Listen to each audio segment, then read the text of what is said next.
My advice would be leave ego at the door, forget about power and control and competition, and start thinking about why you're really here in the first place and what you want to accomplish, and go back to your roots, so to speak, and then find other like-minded agencies who are willing to also come into a partnership with that sort of humility, because it's really important to all be on the same page with that, I think.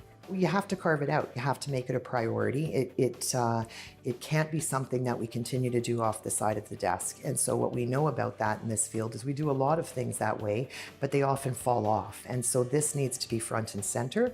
And we've made that a commitment within the C5 that this becomes a part of everybody's work. So it's actually now embedded in job descriptions. It's embedded in how we expect our staff to operate. We talk about it in supervisions. It's a part of strategic planning, those kinds of things. I think that the most important thing is probably get familiar with each other, right? That for when the evacuation happened and we were called to Lister, it was my first time meeting most of the people that were there. I may have recognized their names and so forth, but I hadn't actually met them. And so sometimes we don't even realize what amazing people we have in the C5.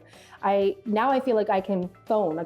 Yesterday I phoned Ricky from Mennonite Center because I knew her and someone was asking me a question about something and I knew that she would be a good asset, right? So I think the biggest thing is staff knowing each other, knowing who to go to, because everybody has such a huge gift to offer, right? And I don't think I knew that before. I think it's great that our EDs know each other. They have that relationship, but it's the frontline staff that can really change that relationship. I've heard the C5 as being